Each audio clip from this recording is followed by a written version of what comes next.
Joining me now on the Knicks Film School Podcast, I am very happy to bring on someone who knows a lot more about a topic that Knick fans have been asking me about seemingly every day for, I don't know, weeks, months. I've lost track. He is the host of the In the Know podcast on the Blue Wire Podcast Network. He also writes for Bourbon Street Shots. Very happy to have on the program Mason Ginsberg. Mason, how you doing, my man? Pretty good. And I'll shout out co-host with Shamit Dua and I are the co-hosts of In the Know, so I want to give him a shout as well. And I'm doing well. I appreciate you guys having me. It's an exciting topic with the trade deadline coming up, right? Yeah, I'm trying to think of when I first started getting Pelican. You know what it was? I think the first time I started getting Pelicans questions was in the preseason when there was a rumor about, I think it was Bledsoe, and there was like Ntilikina was brought up, and it's like, let's exchange our point guard problems. And then obviously nothing happened, but that was back in November, and it's March now. And it feels like the conversation about the Pelicans in terms of having players that maybe kind of sort of interest the Knicks has never gone away. Let me just, before we even get into that, what has this season been like for you covering this team? Because I feel like it's been a little bit of a different sort of season than maybe you guys expected, or am I off with that take? It hasn't. It hasn't. I mean, so this team, I think most rational people thought this team was a play-in candidate, not a guaranteed playoff team by any stretch. I mean, they've traded Anthony Davis and Drew Holiday the last two seasons. And so obviously you've got Zion coming back, playing a full year instead of last year where he missed a decent chunk. But I mean, that said, this team on paper was not a better team than last year because you lost Drew, who's one of the best defenders in the league. And so the fact that they've been so not great, despite really the best health this team's had in a decade. They've been one of the knock on any piece of wood you can find in this damn place. But I'll knock on it for you. They've been pretty healthy, and that this team, as many folks know, has not historically been that way. And so, despite that, especially. Health, I feel like the defensive end is where you hopefully benefit from continuity more than the offensive end from a health perspective. And it really hasn't happened. This team's been a dumpster fire on defense. They've been a top 10 offensive team, which I don't think people expected. There was a lot of comments around the spacing. Do they have enough shooters around Zion? Zion kind of just said, I don't care. I'm just going to score anyway. Just go through anyone. And so really empowering him to be point Zion is what people are calling over the last month or so has been really the offense has opened up and been phenomenal, but they can't stop anyone. And so it's been, they're about where they should be this season, but for different reasons. And I think fans are starting to get a little frustrated because, you added in the Drew trade, you added Bledsoe, you picked up Steven Adams too, and then flipped the Denver first in 2 or 3 years for him. And so the hope was that they'd be more, those veteran guys would help this team on the defensive end, and that just hasn't happened. So there is frustration, but ultimately big picture, I'm not overly concerned about where this team is. I mean, when you have two of the top, what is Ingram 20, was he 23, 24, whatever, 23. Okay. When you have two of the top 10, 23 or under players in the NBA, I mean, like, really, these are first world problems, right? So, all due respect to you guys, I don't have a whole lot of sympathy because we're still looking for, Julius Randle's wonderful season aside. That's wild. So fun fact for you guys. I'm Julius Randle's probably the best player who's blocked me on Twitter. Oh, congratulations. We're in the same club. Really? That's interesting. Yes. As far as I know, actually, he's the only player that has blocked me on Twitter. Eric Gordon got me a while ago. I think he's unblocked me, but he got me a while ago. So, oh man, we could go down a whole rabbit hole here. I mean, look, in my defense, Andrew's holding in his laughter here. In my defense, I do not think I was as hard on him as a lot of people were here in New York last year. I'm curious. I have to ask though, like, he had a decent year with you guys. Were you, do you know why you got blocked or like what? It was, yeah, I have a good, there's no one thing I said, but I feel like I was probably like you were last year. It was, he was a empty stats kind of guy in New Orleans. And he's done this thing throughout his whole career until this year where the first quarter of the season, he really gives a shit on defense. And then suddenly just the effort goes away. And so that's kind of what happened in New Orleans. He was still putting up numbers. And so I think certain people saw through the numbers and others didn't. And I think he, I must have said something along the way that crossed the line, but But yeah, that's probably what it was. I mean, nothing too inflammatory, just like criticizing play and stuff. Yeah, no, I mean, I think I same thing over here. Okay, well, we're off to a rousing start. So how did I get up to bring up? Oh yeah, so but you guys have, I think, the makings of a young core, young foundation that could be there for a long time. Before I get into some specific players, one more question about the overall season you guys are having, and specifically the mentality of the fan base, because I was thinking about, the pod, and like, I wonder if I rooted for New Orleans. You guys are in 11th place right now, right? Or whereabouts. I think you're like neck and neck with the Thunder. Like, would I almost be rooting for them, not rooting to lose, but like, boy, to get one more high pick. Is there a mentality within the fan base of like, listen, whatever we got to do to push for the playoffs, let's just keep winning games. We don't care about a draft pick. Is there a mentality of like, let's see what we can get maybe for Lonzo, a JJ? Is it all over the place? Like, how would you gauge where fans are right now with this team? I'd say they're pretty firmly in the camp of don't do anything rash right now. Don't prioritize anything in the short term.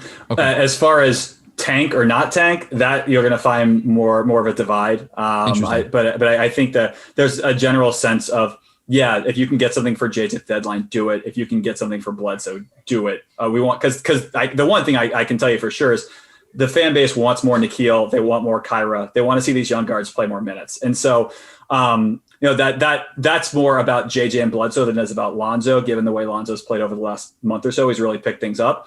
But I think that point is fair. But whether or not, there are some fans who definitely want to see this team play some meaningful games, even if it's just the play-in games. And there are some fans that say, "Screw it, let's go get Cade," and just want to see the young guys play. Don't care if they win or lose. And if you want to go get a draft pick and a much better draft than last year, that's fine with them. Is there a sense that I want to save Lonzo because he's like it's the elephant in the room. Let's touch on Bledsoe for a second because you brought him up a few times now.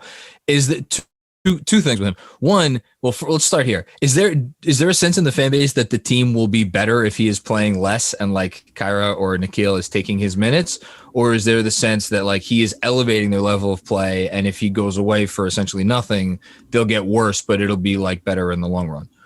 It's absolutely the former, but I think the fan base is over-torqued. I was talking about this last night on Twitter a little bit because of the loss they had to Portland. They were up by 17 and 6 minutes ago, and just an epic loss last night. I think he's become the scapegoat for a few reasons. The effort he has not been good this year. Like, I'll start with that. The effort has been inconsistent, and also he's not Drew Holiday. And so when you're used to Drew, yeah. And so, but if you think about, like, he was on a second team all defensive player recently.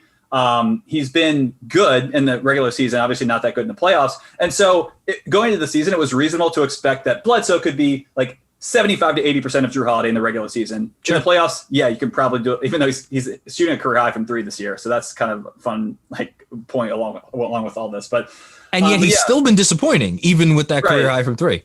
Yeah, I mean, like, I think he's showing a little bit of signs of age. I mean, he's not, and this is a little bit maybe because of the Pelicans aren't exactly have the type of spacing that the Bucks have, but he isn't getting to the rim as much. He isn't scoring at that. He's taking more of his shots from 3, which, I mean, has worked out okay. And the defense has been a huge problem. So nothing we've seen this year suggests that Bledsoe is anywhere near an all defensive type player.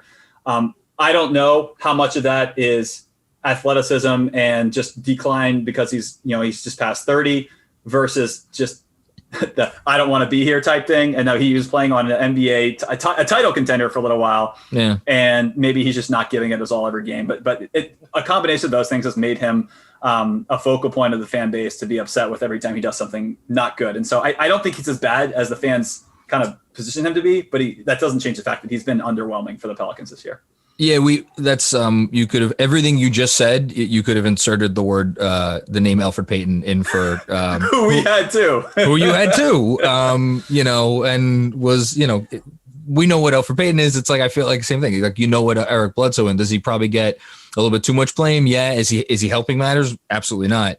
So is it fair to say? Well, again, this was the second part of the question.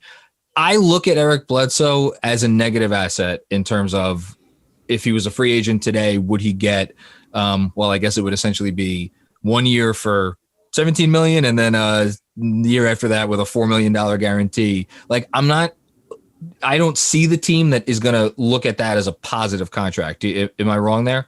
No, I think you're right. I think he's a slightly negative asset. I think the right team could talk themselves into him because he's it would have to be a team that is not playing with cap space next summer and just need, like, I'm thinking Clippers like that. There are certain teams that he could make sense for as an upgrade to who they currently have. But you still you're not going to pay positive that you can, because the opportunity costs there are still significant. I'm just thinking Bledsoe for Kennard, probably both teams say no to that, right? Absolutely not. No, right? You don't want that. Okay. Just making sure. I just throw it out there. No, but yeah, so he is a negative asset. I think the thought is maybe once he's effectively expiring next season with the $4 million guarantee the following year you mentioned, you can use him as salary filler in another trade if you're looking to make a move.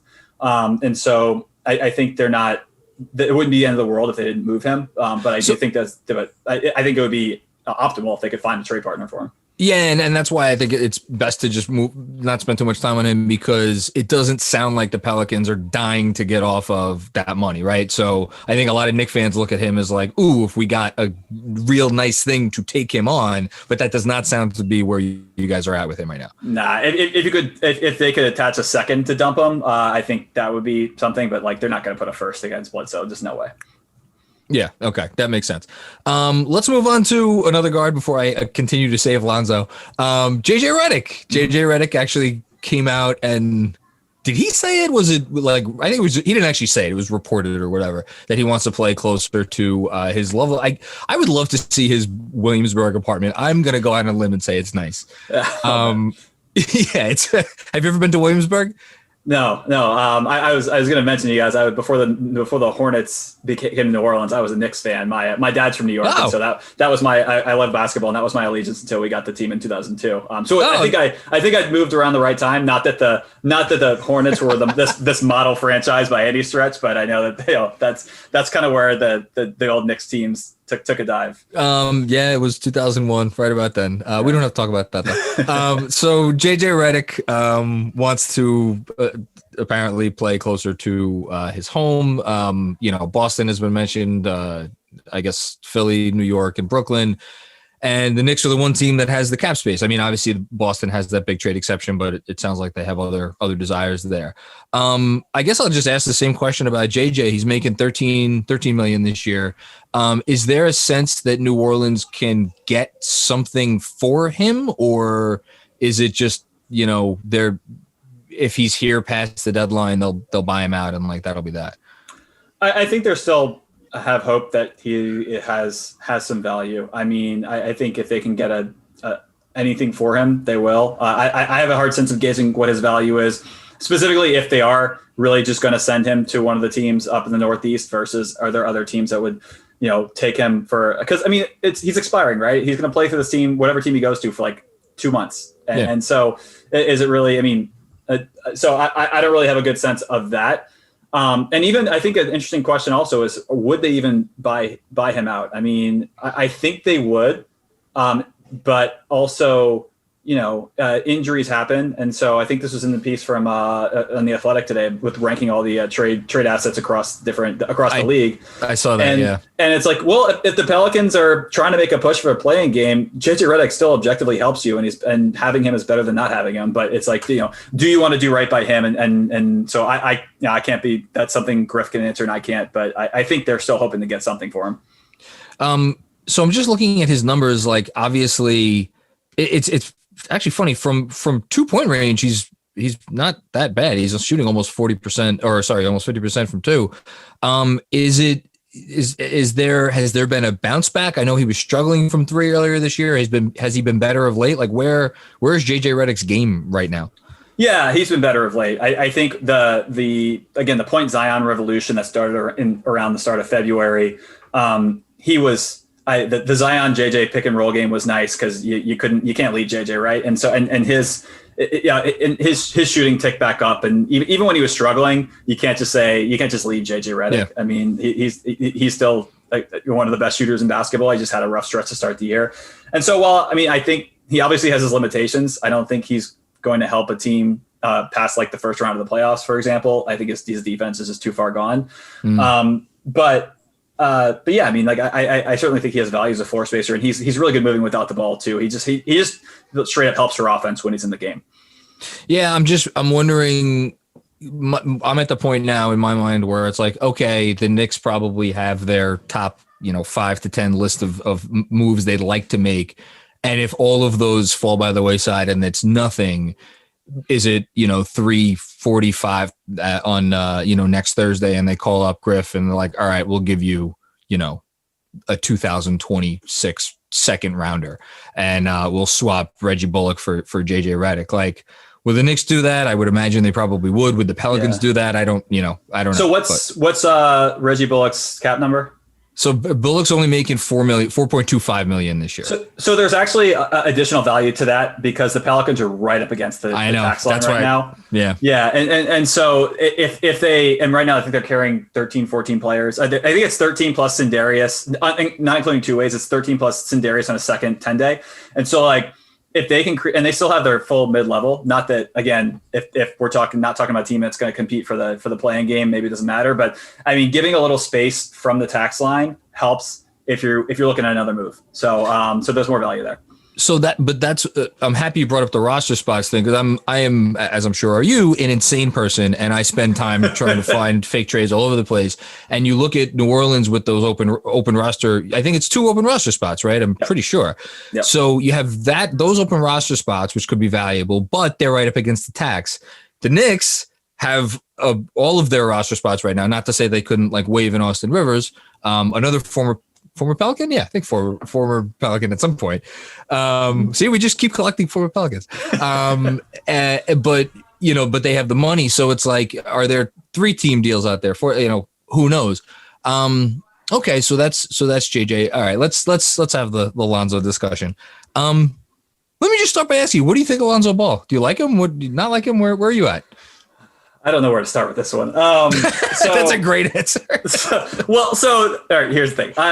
Lonzo Ball, if you're getting Lonzo Ball, you get his fan base, which is a lot. But no, that's where I don't want to start. Price comes from. But so Lonzo's he's super interesting because the issue for Lonzo Ball with the Pelicans has always been, what's the next contract? Because you is paying what he's going to cost you good for your franchise in the long term is the fundamental question. It's because right now, the last month or so, Lonzo Ball's been great. He's been like exactly what this team needs as far as a guy who would just let it fire from 3 and make them at a high clip.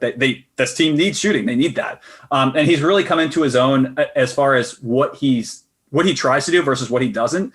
I think for any fans who think he's a half-court floor general point guard, that's not the player you're getting, and I hope that's clear. That was going to be my next question. Is Lonzo Ball a point guard? So in transition, he's absolutely a point guard. He's one of the best guys passing up the floor in the game. His vision's tremendous. He doesn't drive. He doesn't he doesn't score well at the rim. His free throws are getting better, which is important because he was averse to going to the line before. But I think he's up over 70% this year, which is a huge improvement. Oh, well, yeah. So yeah, I mean, so I think there's a lot of things to consider with Lonzo. Like, what is he in your offense with your team? And so there is concerns like, is Lonzo Ball's uptick heavily coincided with Point Zion? And so like, how much can he? How much is he going to drive your offensive performance versus be the guy who just takes you over the top? And if that's the case, what is he worth on the open market? And so I think there's a lot of nervousness paying him $20 million plus a season, if that's what he's going to cost. So it's not to say that, I mean, if this Lonzo Ball that the Pelicans have gotten over the past month or so is the Lonzo Ball you're going to get in the foreseeable future, you can make the argument that he's worth close to that. This challenge has been with him inconsistency, because even last year, he was terrible to start the year. He was great for the month or 2 leading up to the bubble. And then the bubble, he was terrible. This year, he started out awful, and he's been great over the last month or month and a half. And so if you're Griff, you're trying to extend the sample size as far as possible to really make the best decision. But at the same time, if you feel like the offers are going to come in higher than you're willing to pay for him, you have to consider making the move at the deadline. And so I think it's a super interesting dilemma that the Pelicans are in. And so do you just let it go to the restricted free agency and hope that you can get him for a reasonable number? You can, but with clutch, that hasn't really borne out. Haven't seen that as pretty likely with recent clients. So it's a huge decision. I've rambled enough about this, but it's hard to come to a clear answer here. No, I'm happy you gave us all that, because I feel like they're still, even amongst smart basketball fans, they're and I don't really consider myself one of those, but like there is this image of Lonzo Ball that it's like, okay, yes, we know he's not anywhere close to his brother in the half court, but there's like, there, to me at least, he has this reputation of like, if he's out there, your offense will be better, even though he's not a guy who's going to run the show as a classic point guard. And I'm wondering, like, just hearing you talk about it, is he, I mean, other than his shooting, which has been, again, inconsistent but good of late, like what else, and obviously the transition stuff, which goes without saying, he's one of the best transition players in the league, like what, and defense, I should say also. So let's actually focus on those two things. Other than shooting in the half court, is there anything else that you could say, like, you're really going to want Lonzo for this? Is he like a really good cutter? Does he like move the ball, if not necessarily setting up other guys? Yeah, I think the moving the ball piece is really where he's not the lead guard, but so Schmidt actually wrote a great piece on this and calling him one of the best connectors in the league. So okay. He could be, the guy who gets the pass from the guard to the guy driving and then makes the right extra pass to the guy who gets the bucket. And so like that's something he's really good at. It's just like kind of setting your expectations for what he is and what he isn't. That's important. And if he fits within your roster, I mean, the reason that concerns me with the Knicks specifically is you keep talking about like a need for a true point guard. And I don't know if Lonzo's that guy for the Knicks, but that doesn't mean he might not fit. We have our own questions because, we have Emmanuel Quickly now, who is everybody's favorite, guy, new guy in town. And as he should be, the kid's awesome. And there's that question of like, okay, is he a sixth man? Is he an eventual starting point guard? Well, if he is a starting point guard at some point, in my mind, at least, he needs another guy next to him that's almost kind of going to be a co-point guard. So that's where again, it's the idea of Lonzo. Makes super sense. Intriguing. Yeah. Before we just move on from what type of player he is, defensively, I feel like he's always had the reputation as a good defender, right? Mm-hmm. Yes. I'd say he's a plus defender. I think that's easy to say. I think there's still inconsistency there. Gets lost off the ball sometimes. And I think one of the most concerning things to us being those who follow the Pelicans closely is the how bad the defense has been this year, and that it's not Lonzo's fault, but at the same time, like you thought Lonzo Bledsoe backcourt would be better than it has been, and so there are certainly concerns there. But I think if he's your best perimeter defender, you're probably in trouble. But he is a good defender. Okay, let's put on our GM hats for a second. Does David Griffin wear hats? He wears a mask. There's a commercial during all Pelicans games where he's like, mask up New Orleans. And I feel like it's good, but it's also like, all right, we've seen the same damn commercial. Make a new one. Make a new mask commercial. It's on like 10 times every game. I mean, that's better than Leon Rose. Leon Rose might as well be a ghost at this point. We really don't see much of him at all. I did see Worldwide West in the stands the other night. He was wearing a mask too. So whatever. We'll put on our GM masks for a second. The Knicks call, and this is, I think, I'm going to skip past the negotiations. We're going right to my final offer. I think they would top out they have Dallas's 2023 first round pick, which is top 10 protected. I think they would offer that, and I think they would offer one of Kevin Knox or Frank Ntilikina. Now, if you don't watch a whole lot of Knicks games, you probably don't know a ton about those players, nor should you.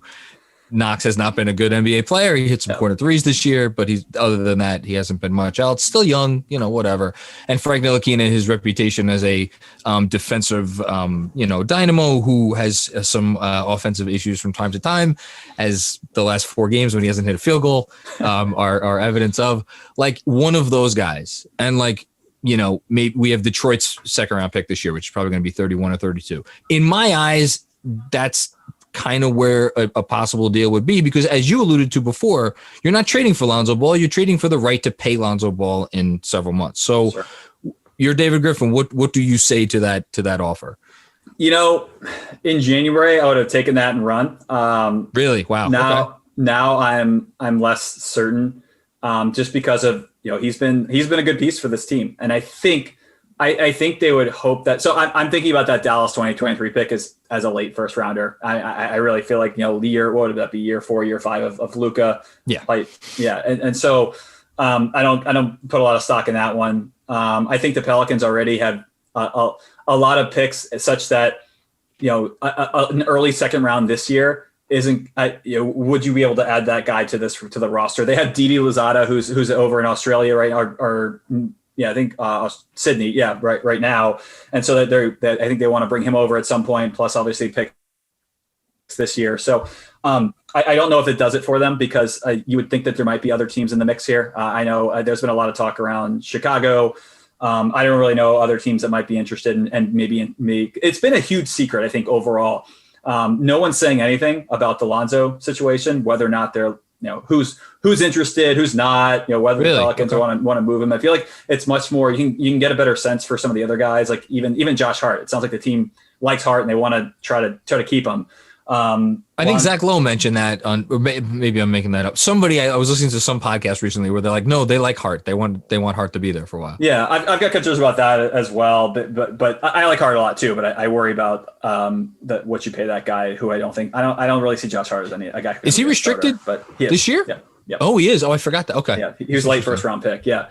So he's it's same year as Lonzo. So I mean, I don't. If it gets to like the last minute, like kind of like the example you're talking about with JJ, and there's nothing better on the table, and they really, I almost think they would rather keep him at this point because of the optics of moving him for that package too, because they could get there might be I don't want to call it an uprising, but like if he continues to play this well, then they dump him for like a late first round pick. I think that could be perceived as worse than just losing him for nothing or in restricted free agency. But yeah. So I don't know if that would be enough for them, but we'll see. And the issue is that the Knicks don't have a whole lot of like in between assets. They have some like clearly distressed assets and Knox and Frank, and hell, at this point you might put Obi Toppin in that category the way he's been playing late. I don't think they'd put Toppin on the table. Nor do I think the Pelicans would be knocking down the door for Obi Toppin, with how he's played. But putting that aside, so maybe there's not a match. The only other thing I'll just quickly ask on Lonzo, and I have no idea if you've heard anything to this effect, but like, the dad is the dad. Is there any sense that like part of the calculation here is that his family / people will make life more difficult for instance, if he stays in New Orleans entering restricted free agency versus if he's in New York, and maybe like, big Mr. Ball is more okay with him re-signing for like a better number. Like any sense of any of that? I haven't heard it. I mean, I think it's been pretty quiet as far as LeVar and Lonzo over the last really all season. Or I didn't hear much about him from like the midway point of last season. It feels like he's more invested in LaMelo at this point. I don't really know if there's anything family relationship wise that's going on, but I haven't. I assume no news is generally good news on this front. So with LeVar, yes, no news is good. So I haven't gotten the sense that anything's going on there. Okay. Cool. So a couple more and then we're gonna get you out of here. You've been incredibly generous with your time. Sure. You guys won the Zion lottery. What was that like, by the way, for you that night? I was in an Uber back to my apartment in Chicago from the airport. And so I was hardly paying attention to the lottery because I was just like, there's just no way. There's no way. And then when it got down to 4, I was like, oh, okay. And then I pulled up watching it on my phone or maybe on my laptop in the Uber. I was like, oh, this could actually happen. And so it was it was very wild. Just totally unexpected, but how can you ever expect something like that? They were like, had like the 7th best odds or something. So just yeah, nuts. Whatever it was. I mean, I've been thinking about Lonzo or Zion lately because, Julius Randle has an outside shot at All-NBA if like some of these injury situations with KD and AD continue. And I'm like, maybe someone votes him over like Tatum or Butler. And then I'm like, but Zion's there. Like, are they really going to vote Randle? Like he's been everything you guys could have expected, right? Yeah, I think if you're going to nitpick, like the defense doesn't come along quite as quickly as you. There were comments that, oh, this guy, he could be malleable like Dray, not like as good as Draymond, but just like be multi-positional and really be able to defend in multiple ways. But I mean, like still year two, he hasn't even played a full season's worth of games yet. But yeah, I mean, especially this last month, I think the way he's impacting the game with the ball in his hands so early on in his career is even, I think, that more than we all could have anticipated. It's really incredible to see his offensive game growing this way. Is there any sense yet of, again, I feel silly bringing this up, but like, again, I was just listening to the Low Post the other day talking about at some point there's going to be, not saying it's Zion, but like some guy on a rookie contract that's going to be like, you know what, screw it, I'm going to take the qualifying offer. I don't love this situation.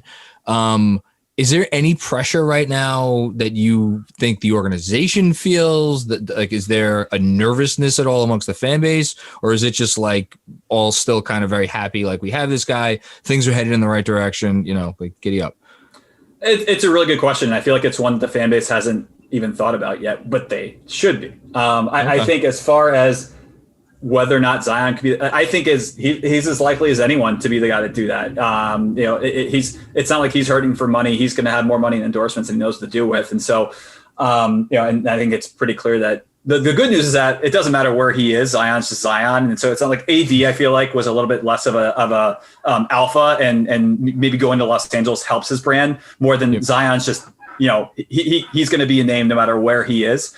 But I mean, I think there should be pressure, and I don't think they should be. One of the big problems with the AD era was that they maybe rush things a little bit too much. But the counterpoint is, if you don't, and you're a small market, what maybe things will up faster than you anticipate. I mean, people are already talking about with Karl Anthony Towns, like a year or two into his extension, is he going to ask out? And so, I think it's a tightrope you have to walk as a small market team with a star like him.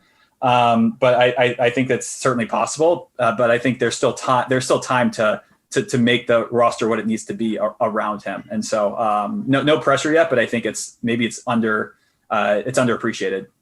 Okay. Last thing before I get you out of here, just because people will yell at me if I don't ask about him. Brandon Ingram was a big time, topic of conversation amongst a lot of Knicks fans last year, because they were like, just, max him out, restricted free agency. You never know. David Griffin might not match or this and that. I'm like, come on, it's Brandon fucking Ingram. The guy was a 22-year-old all-star. Yep.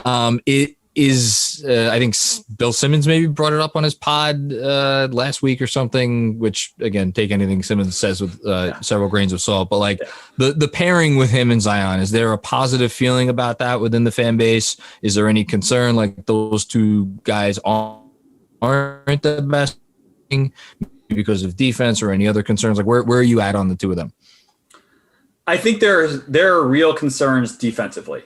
I don't think I think they're going to be just fine offensively. I think they're still right now. I think the Portland is a perfect example. Last night, halfway through the fourth quarter, I think maybe Ingram played a little too much terrible. And at this point, everyone's like, Zion in the clutch has incredible numbers at any point, even like in the clutch, he's clearly been the Pelicans' best option this year. Ingram's been terrible in the clutch this year. So there could be some near-term issues around who's the alpha, who's the guy at crunch time. But I think long-term, I have absolutely no reservations about those two fitting together on offense. Defense is a much different story. I mean, if neither of those guys ever become plus defenders, and I think Zion's still got an okay chance, Ingram has been really bad defensively. And so if they feel like, they can't field a real strong, deep playoff contender type team with those two guys as your cornerstones because of the defense, I think you've got to come, there's a reckoning at some point. But I think right now, again, it's early. I mean, if you're playing Zion at the 5 and Ingram at the 4, or Ingram at the 3, but Zion at the 5, maybe you have more options than if you feel like you need a true 5 next to Zion. It's so a lot of roster configuration questions to be answered that have time to do. But I'd be lying if I said I was totally comfortable with those two being your defensive mainstays. I gotta tell you, you've been incredibly honest throughout this entire podcast. A lot of times people who cover other teams will get on and try to wax poetic and put lipstick on a pig. Again, not that the New Orleans situation is anything close to that. I think they're a top 5 situation in the league. But this has been refreshing to hear. Do you want them to do anything before next Thursday, or you're cool with just kind of riding this one out? I've been on, so Schmidt and I both, if people listen to our podcast, we've been on the trade Lonzo train for a while because of this, just because of our trepidation around his next contract. And if you lock yourselves into that, like a near, like a 20 mil plus or near max deal for Lonzo, in addition to the it hamstrings you moving forward to make other main big changes. And so Lonzo's got to be the guy you really believe in to help be the trio with Zion and Ingram. And so I think I'm not quite as adamant as I was before, but still, like, I wouldn't be heartbroken if they thought they could get value from him. And if they really didn't think, if you gave Griff truth serum, he said, I'm not paying Lonzo the contract he's going to get, then try to make a move and get something for him. But I think there will be moves to be made, and it's going to be an exciting period. Okay, I lied. This is the last one. Is there one fake trade across the league involving Lonzo that you guys love? I don't have one because because the change in his value over the last month has been real. And so we were talking about marketing for Lonzo Ball swaps 3 months ago, because both those teams didn't want to pay their player in restricted free agency or may not want to. And so you just getting the other team's problem. But but now I wouldn't even think about that. Like, I feel like Lonzo is much more malleable and a better fit for more teams with the way he's playing right now. And so I think his value's higher. And but so I don't have a target offer because I feel like it's a moving target. Yeah, that's a great way to put it. This has been fantastic and really, really educational. You made me much smarter about all of this stuff than I was before. And I know the listeners will feel the same way. In case they want to check, and I have a feeling some fans may want to do this over the next couple of weeks. If anybody wants to check out your stuff and your podcast, can you tell them one more time where to go? Yeah, if a trade happens between the Knicks and Pelicans, we'll have to have y'all on for a podcast too. But I'd be happy. So I write, quote unquote, I do mostly this podcasting these days, but I'm with bourbonstreetshots.com. So Pelicans blog. We were formerly with the True Hoop Network, now extinct, but we're still operating independently. Got good group of folks over there. And then Shabit and I do the In the Know podcast for Blue Wire and Bourbon Street Shots. So all Pelicans stuff all the time. And so I encourage y'all to definitely to check us out. I'm sure we'll be eager to post some new stuff as we get close to the trade deadline here. I am 1,000% going to listen to regardless of what happens, your post deadline trade deadline podcast, because I'm just curious. It's an interesting situation.